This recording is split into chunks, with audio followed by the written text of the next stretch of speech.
Merhaba arkadaşlar, kanalıma hoş geldiniz. Bugün sizlerle iki şişle yapılan zırh modelinin yapım aşamalarını paylaşacağım. Umarım modelimizi beğenir ve benimle birlikte denersiniz. Çok zevkli, eğlenceli yapımı olan ve ayrıca çok kolay olan bu model e, iki şişle yapılan örgü modellerinin en sevilenlerinden birisi. Şimdi zaman kaybetmeden hemen yapım aşamalarına geçeceğim. Öncesinde kanalıma abone değilseniz abone olup videolarımı izleyerek, beğenerek, yorum yaparak ve beğendiğiniz videoları sosyal medya platformlarınızda paylaşarak desteğinizi gösterebilirsiniz. Şimdiden hepinize çok teşekkür ediyorum. Model için bir kalın bir de ince şiş kullanıyoruz arkadaşlar. Kullanacağınız şişler biri diğerinin iki katı inceliğinde ve kalınlığında olması yeterli olacaktır. İpiniz de benim ipim birazcık kalın. Daha ince iple bu model daha belirgin bir görüntü arz ediyor. Onu da belirteyim. Benim şişlerimin bir tanesi 5 numara, kalın olan 5 numara arkadaşlar. Diğer ince şişimse 2,5 numara. Yani iki katı birbirlerinden iki kat inceliği ve kalınlığı var. Şimdi hemen başlayalım arkadaşlar. Evet, anlatıma yetecek kadar az bir ilmekle başlayacağım. Ben daha büyüğünü de kamera arkasında hazırlayıp sizlerle paylaşacağım. Şöyle az bir pay bıraktım ve önce şöyle kalın şişle başlayın ilmeklerinizi almaya arkadaşlar. İlk ilmekleri kalın şişle başlayalım. Şöyle iki tane ilmeğim hazır. Şimdi bundan sonrasını şöyle yapacağız. Şöyle ipimin bir tanesini yumağımda olan ipimi işaret parmağımın üzerine aldım. Diğerini de baş parmağımdan şöyle aşırıp buradan aradan geçirerek baş parmağımla çekip ilmeğimi yerleştiriyorum. Bakın hareket şu. Baş parmaktan ve işaret parmağından alarak bu şekilde baş parmağımla çekerek ilmeği yerleştiriyorum. Şimdi ben birkaç tane daha yapayım. Geri dönüşü birlikte yapalım. Evet, şimdi örgümüze başlayalım arkadaşlar. İlk ilmeği örmeden alıyorum. İkinci ilmeğimi düz olarak örüyorum. Bu şekilde kalın şişimizden ince şişimize aktaracağız şimdi ilmeklerimizi. Bir tanesini düz ördüm. İpimi öne alıyorum. Bakın bu ilmeğimi ters öreceğim ilmeğimin en arkasından alıyorum arkadaşlar. Buradan değil. En arkasından alıyorum. Bakın bu şekilde geçiriyorum. İpimi atıp çıkarıyorum. Tekrar arkaya aldım. Yavaş yapmaya gayret edeceğim. Anlaşılır olsun diye. Şimdi bir düz örgü yapıyorum.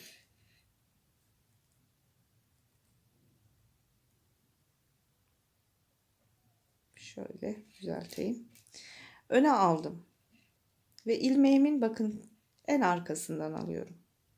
En arkasından alıp şişimin üzerinden doluyorum ve çıkarıyorum. İpimi tekrar arkaya aldım. Şimdi düz ilmeğimizi örüyoruz. İpimizi öne alıp ilmeğimizin en arkasından alıyoruz ve çıkarıyoruz.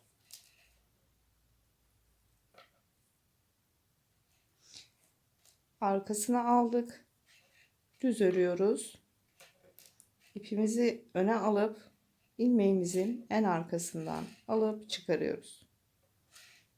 Tekrardan arkaya alıp düz örgümüzü yapıyoruz. Öne alıp ilmeğimizin en arkasından alıyoruz.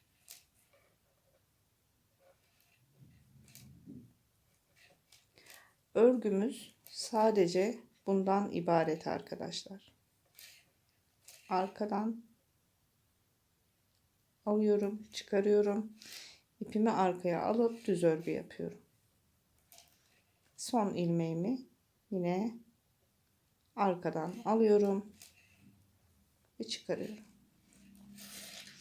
İlk sıramızı tamamlamış olduk. Şimdi geçelim diğer sıraya. Şimdi de ince şişimizin üzerindeki ilmeklerimizi kalın şişimize aktaracağız. İlkini yine örmeden alıyorum. Sıradaki ilmeğimiz, bakın, ters ördüğümüz. Tersi ters olarak öreceğiz. Düz ilmekleri düz olarak öreceğiz. Hiçbir değişiklik yapmayacağız. Şimdi bu az önce ters ördüğümüz ilmekti. Yine bakın, arkasından alıyorum. Arkasından geçirip alıyorum. Pardon. Şişimin üzerine dolayıp ilmeğimi çıkarıyorum. Şişimin arkasına atıyorum ipimi ve bir tane düz örgü örüyorum. Düz üzerine düz, ters üzerine ters. Ama ters ilmeklerimizi bakın arkasından alıyoruz. Arkadan alıyoruz. Ve çıkarıyoruz. Düzü düz örüyoruz. İpimizi öne alıp ters ilmeğimizi en arkadan alıyoruz.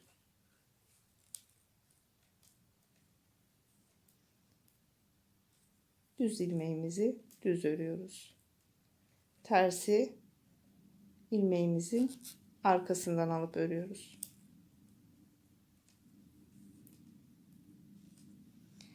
Bu model ilerledikçe kendini gösteren bir model arkadaşlar. Ve çok esnek, çok zarif bir model. İstediğiniz her şeyi yapabilirsiniz bunun. Özellikle hani tunik olarak örüp giyebilirsiniz. Yeleklere çok yakışır arkadaşlar.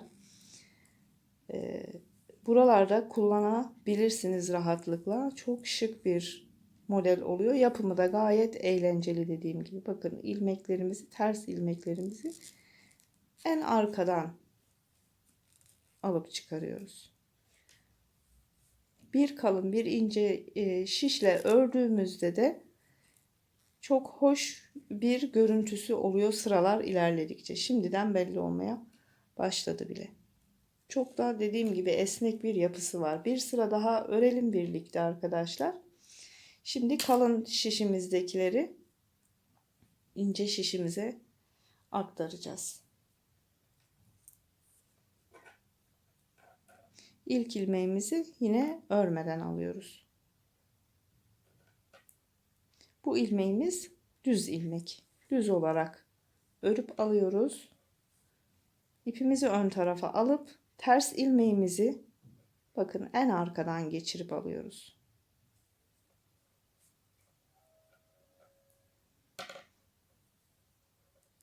Düzü düz örüyoruz. Ters ilmeğimizi en arkadan geçirip alıyoruz. Bu şekilde ilerleyip giden bir model.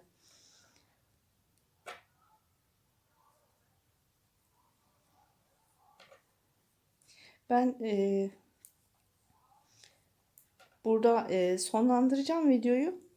Büyük parçayı ördüğümde onun üzerinde de hem görüntüsünü göreceksiniz hem de birkaç sırada onun üzerinde öreceğiz arkadaşlar. Nasıl ilerlediğini tekrardan anlatacağım size. Zaten aynı işlemleri tekrarladığımız için çok fazla da zaman almaya gerek yok. Arkadan alıyoruz ters ilmeklerimizi.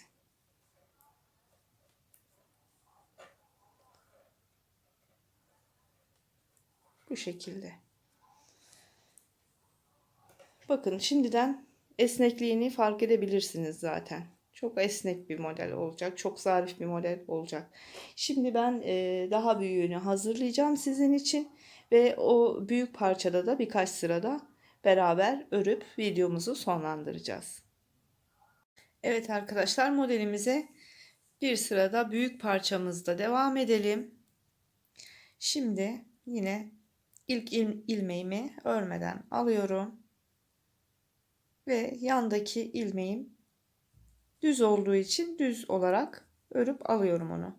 İpimi ön tarafa alıyorum. Yandaki ters olan ilmeğimi arkadan geçirerek alıyorum arkadaşlar. İlmeğin tam arkasından geçirerek alıyorum. İpimi dolayıp çıkarıyorum. Tekrar arkaya alıyorum. Yandaki ilmeği düz örüyorum. İpimi öne alarak ters olan ilmeğimi arkasından alarak örüyorum. Dediğim gibi yapımı çok zevkli bir model arkadaşlar. Bir ince bir kalın şişle yapılması da modelimize şeklini veren unsurlardan birisi. Bakın tam arkasından geçirerek alıyorum. Bu sırayı da birlikte bitirelim. Her yere, her şeye yakışacak bir model. Sizler de daha öncesinde görmüşsünüzdür. Eminim görenleriniz olmuştur. İnşallah benim anlatımımda daha önce görmeyen arkadaşlarımın işine yarar ve zevkle yaparlar bu güzel modeli. Bu şekilde bakın ters ilmeklerimizi en arkasından alıyoruz. İlmeğin tam arkasından alıyoruz. Ve dediğim gibi de çok esnek bir yapısı var. İstediğiniz kadar çekin, uzatın. Bıraktığınız zaman eski halini alan bir model. Bu şekilde ilerliyor arkadaşlar. Zaten aşamalar birbirinin aynı. Bu sırayı da bitireyim ben. Son haliyle tekrar birlikte olalım ve vedalaşalım. Evet arkadaşlar, modelimiz bu şekilde ilerliyor. Bakın çok esnek bir model arkadaşlar. Çekip bıraktığınız zaman yine eski halini alıyor. Çok da zarif bir model. Yapımı da gayet kolay ve zevkli. Umarım faydalı da bir anlatım gerçekleştirmişimdir. İnşallah işinizi kolaylaştırabilmişimdir arkadaşlar. Bugün de beni izlediğiniz, zaman ayırdınız. Hepinize çok teşekkür ediyorum. Bir sonraki videomuzda tekrar görüşünceye kadar şimdilik sağlıcakla kalın. Hoşça kalın. Allah'a emanet olun.